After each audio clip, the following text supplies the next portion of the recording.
Halo adik-adik semua, ketemu lagi dengan Uka Edukasi. Hari ini Uka akan membahas materi secara singkat, tips dan triknya tentang pertama perubahan wujud, kedua tentang kalor, dan yang terakhir itu adalah nanti kita akan bahas kapasitas kalor. Tidak lupa juga ada contoh soal dan nantinya ada tips dan triknya. Oke, tanpa buang waktu kita langsung aja check it out. Yang pertama tentang perubahan wujud.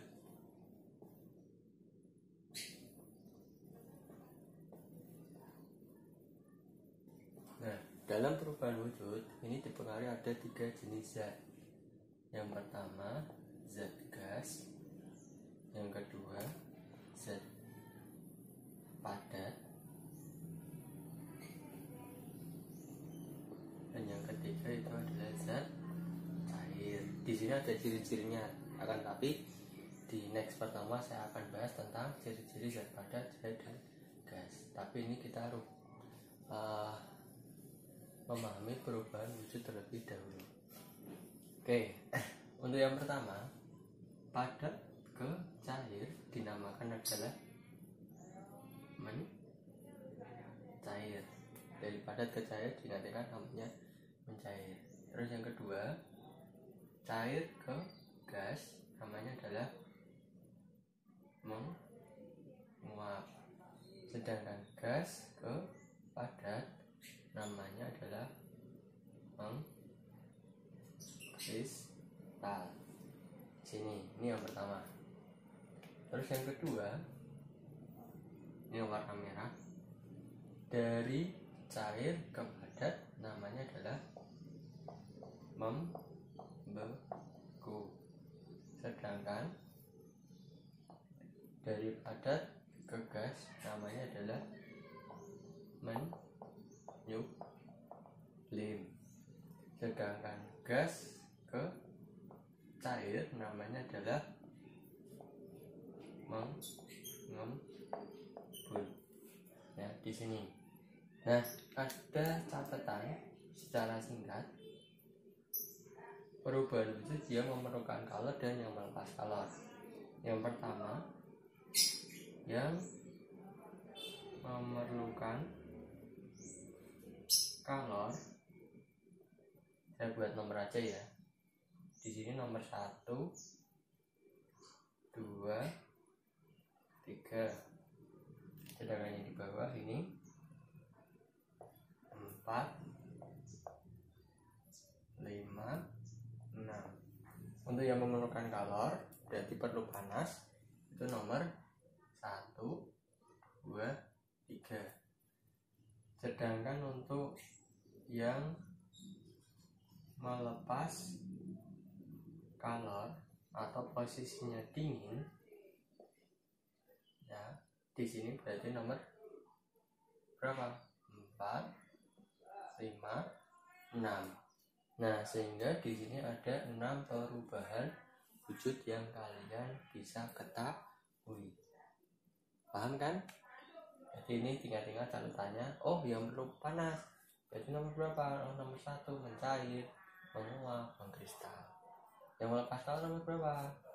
4, 5, 6 membeku, mengembun, dan menyublim. Sama ya? Oke, good. Kita lanjut. Yang kedua tentang kalor.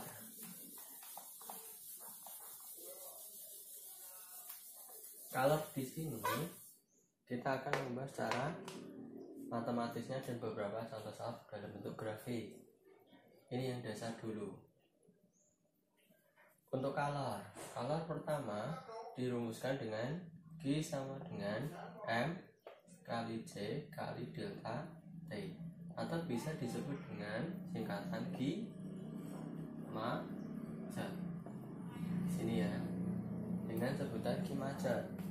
Nah, untuk GMC delta T kalian harus paham arti dari beberapa simbol ini. G itu apa, M itu apa, C itu apa, delta T itu apa. Ada tips dan ini di sebelah kanan. Nah, kita lihat dulu nilai G itu disebut dengan kalor, satuannya joule. Sedangkan M itu adalah massa, satuannya adalah kilogram. C itu adalah kalor jenis, satuannya joule per kilogram derajat Celcius. Sedangkan delta T itu adalah perubahan suhu, satuannya derajat Celcius. Nah, di sini nanti ada 2 T ya. 2 T itu artinya nantinya delta T nilainya adalah suhu terakhir T2 dikurangi suhu mula T1 ini. Nah, triknya bagaimana? Triknya kita menggunakan segitiga ini, segitiga bantu. Kanan kiri di sini dikali, atas bawah itu dibagi. Yang di atas kotak segitiga itu dimasukkan simbol Q, yang di bawah M, C, delta, T. Sehingga jika ditanyakan Q-nya tutup, maka rumusnya menjadi M kali C kali delta T. Kalau ditanyakan misalkan nilai C, yaitu kalau jenis C-nya ditutup, maka rumusnya yang ditulis atasnya dulu, berarti C sama dengan Q dibagi M kali delta T. Seperti itu ya. Berarti C sama dengan Q dibagi M dikali delta T. Ingat-ingat, jika ada 2 suhu nanti harus dikurangi seperti ini. Oke, bisa dipahami. Nah, terus catatannya, karena di sini nanti kalau ada 2 jenis satuan, yang pertama joule dan satunya kalori, ya, catatannya di sini agak cukup ya. Catatannya not. Kamu perhatikan, jika yang pertama satuannya joule, maka nilai C-nya di sini pasti joule per kilogram derajat Celcius, dan masanya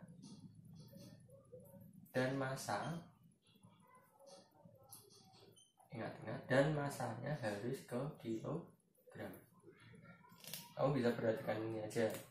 Kalau satuannya joule, maka nilai C-nya masanya ke kilogram di sini. Tapi jika yang diminta, ini yang pertama, yang kedua, jika diminta kalori, maka di sini satuannya bukan kilogram lagi, tapi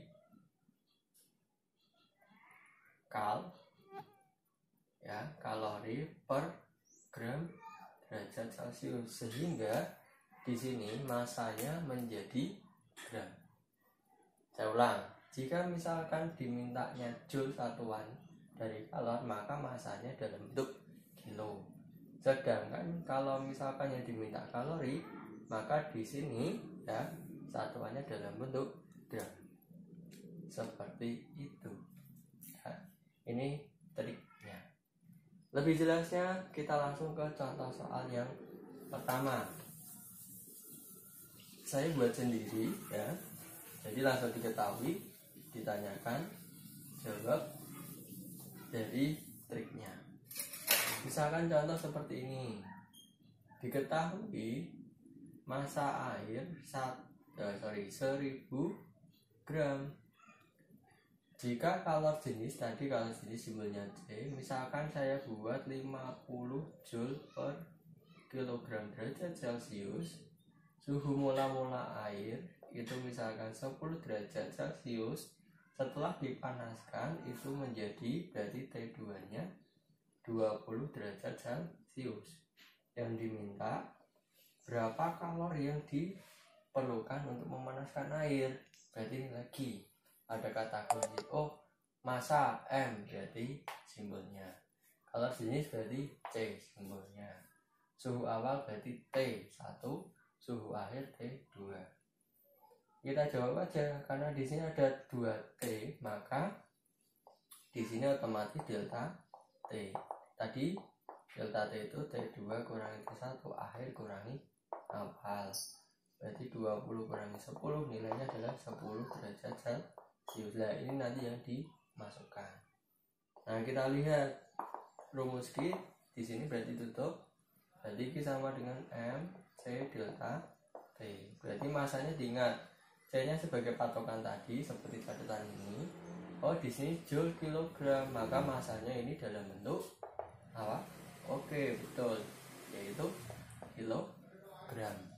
Maka gram kejadikan kilogram itu dibagi 1000, maka hasilnya 1 kilogram. Ini yang kita masukkan. 1 kali C nya berapa? 50 kali delta T nya berapa? 10, sehingga menjadi 500, satuannya adalah joule. Seperti itu ya. Ini contoh soal yang pertama. Jadi kata kuncinya adalah di Q, satuan, dan C serta massa. Atau kamu lebih gampangnya lihat C nya aja. Oh, joule per kilo berarti massanya apa nanti? Kalau joule berarti diingat-ingat kilogram. Oh, kalori per gram, maka di sini massanya dalam bentuk gram. Itu ya, bisa dipahami, bisa kalian catat. Ini tips dan triknya. Oke.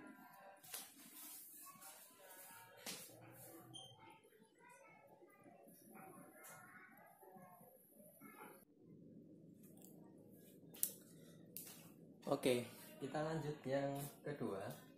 Di sini dalam bentuk sistem grafik ya. Kalau adik-adik di SMA, di SMP ya, terutama SMA, di pelajaran SMP itu sudah paham di sini, dan nanti lebih fokusnya di asas black. Ini saya ulas kembali karena ini sebagai pedomannya.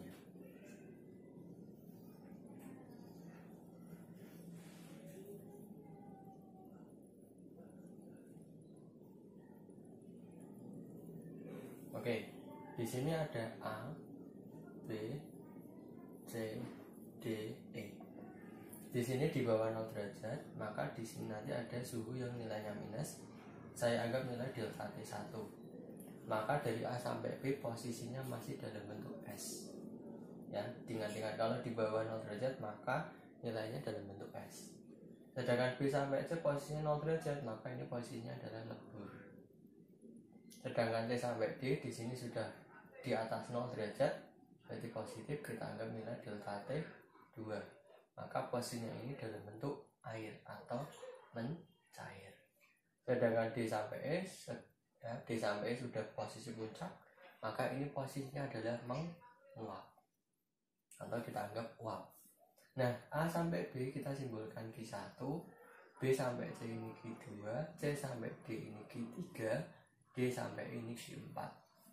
Yang kamu harus perhatikan adalah yang miring dulu. A dan B maka nilainya atau rumusnya sama dengan C dan D. Yang membedakan ini jenisnya. Ini S, ini air. Nah, jenis ini yang berpengaruh nanti adalah nilai kalor jenis. Langsung aja. Q1 ya, rumusnya nanti M C delta T. Karena ya delta T nya berapa? Karena ini posisinya S, maka yang dipakai suhu yang paling bawah ini. Nanti nilainya min. Tapi di masa ini nanti nilainya positif ya. Yang dipakai suhu yang paling bawah. C-nya hati-hati karena ini posisinya S, maka di sini C-nya dalam bentuk S atau keluar jenis S yang dipakai. Ini ya yang kamu harus perhatikan, C dan delta T. Ini. Terus yang kedua,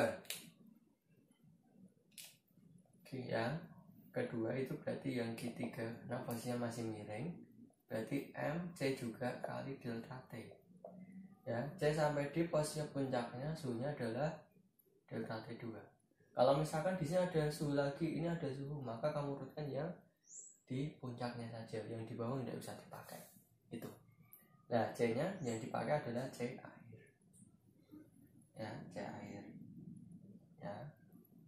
Ingat-ingat, karena posisinya air, maka di sini yang dipakai C air, di sini delta T yang kedua di puncak. Kalau misalkan di titik sini ada suhu lagi, ya, yang saya lingkari yang ini, tapi di atasnya ada lagi suhunya. Kamu pakainya yang mana? Sejajarkan dengan titik puncak. Titik puncaknya di mana? Yang ini atau ini? Itu aja. Oh, titik puncaknya yang titik D adalah yang di atasnya, maka yang kamu pakai nilai yang atasnya. Seperti itu. Ini ya rumusnya pada sama Q1 dengan Q3. Nah, pada Q2 dan Q4 nanti rumusnya sama juga, cuman yang membedakan ini lebur, ini uap. sehingga Q2 nya kita pakai rumus M kali L. Ya, L nya itu apa? L nya di sini namanya nanti yaitu kalor lebur. Apakah nanti diketahui di soal? Iya, kalau leburnya sudah diketahui, sehingga kamu tidak usah repot-repot untuk menghitung. Tinggal memasukkan, sedangkan Q4 M kali U. U-nya itu namanya apa? Sesuai dengan ini, uap. Jadi namanya kalor uap. Seperti itu, ya. Ini. Jadi Q1, Q3, Q2, Q4. Misalkan contoh nanti kamu suruh menghitung, ya. Misalkan contoh di sini. Nanti ada angkanya juga. Misalkan yang A. Hitunglah kalor dari A sampai dengan C. Maka A sampai dengan C itu mana? Oh, berarti A sampai C ini melewati titik B kan? Berarti A, B, C. Berarti Q-nya ada berapa? 2. Maka di nanti kamu menghitung dari Q1 ditambah Q2. Nilainya nanti berapa? Ini sama ini dicari pakai rumus Q1 dan Q2. Kalau misalkan yang ditanyakan B sampai dengan D, oh berarti Q2 dan Q3 aja yang kita cari. Iya, kamu nggak usah mencari Q1 dan Q4, ya, seperti itu. Atau simpelnya di sini tak kasih contoh, ini tak hapus dulu ya. Misalkan contoh seperti yang di atas ini, hitunglah kalor dari A sampai C. Ini saya rubah, misalkan ini minus 5, ini 10. Jika massa, misalkan massa air 1000 gram, terus kalor jenis S misalkan 10 joule per kilogram derajat Celcius, C air 5 joule per kilogram derajat Celcius. Kalor lebur itu L misalkan saya buat 10 joule per kilogram, sedangkan kalor uapnya misalkan 5 joule per kilogram. Ini nilainya tidak baku, nanti kalau baku nilainya lebih besar. Nah, kamu lihat saja yang CO, C-nya joule per kilo, maka di sini harus dirubah ke kilo dulu. Maka nilainya tadi 1 gram per kilo dibagi 1000. Oh, yang diminta hitunglah A sampai C. A sampai C berarti melalui apa Q-nya? Q1 dan Q2. Berarti kita cukup mencari Q1 dan Q2. Q1 tadi rumusnya apa? M C. Lihat C-nya pakainya S. CS kali delta T1. Maka tinggal masanya 1.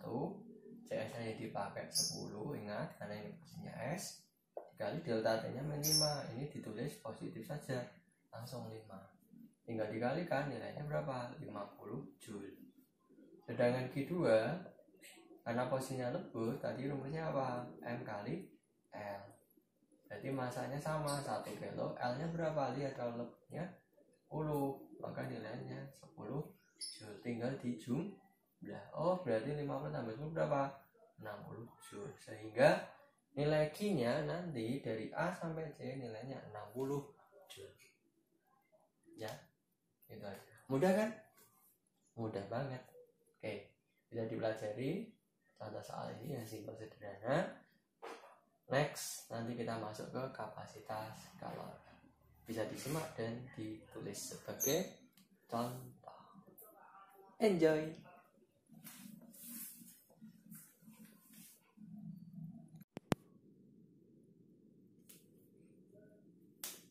Oke, ini season terakhir di bagian kapasitas kalor. Ya, kapasitas kalor ada hubungannya dengan Q, disimbolkan dengan C besar. Ya, C besar. Kapasitas kalor itu persamaannya C sama dengan Q dibagi delta T. Ya, ini persamaan yang pertama. Jadi nantinya kalau kapasitas kalor ada nilai Q sudah diketahui, maka langsung aja Q dibagi delta T. Untuk segitiga bantu, maka di sini yang di bawah itu C, sama delta T yang di atas itu G. Masih sama, kanan kiri kali atas bawah itu dibagi. Kayak yang ditanyakan misalkan C berarti C nya tutup menjadi G dibagi delta T seperti ini. Kayak yang ditanyakan Q berarti Q nya tutup menjadi C kali delta T. Kalau yang ditanyakan delta T tutup, maka nilainya menjadi atau rumusnya Q dibagi C. Seperti tadi simbol arti dan satuan harus kalian ingat. Q kalor seperti yang video sebelumnya, kamu harus tahu satuannya apa. Delta T juga sama ya. Terus yang kedua, karena di sini ada G maka bisa disubstitusi nilai C itu sama dengan M C delta T dibagi dengan delta T, sehingga di sini delta T nya bisa kita coret ya. Nah, rumusnya menjadi apa? Berarti C sama dengan M kali C. Ini C besar, C kecilnya tak buat seperti ini, kayak E. Jadi rumusnya ada dua. Ini rumus yang kedua. Berarti kalau kapasitas kalor ada dua rumus. C sama dengan Q dibagi delta T, atau ya C sama dengan M kali C kecil. Berarti di sini C besar, di sini M kali C kecil ya. M nya di sini berarti itu adalah massa, C nya di sini adalah kalor jenis, sedangkan jadi di sini adalah kapasitas kalor.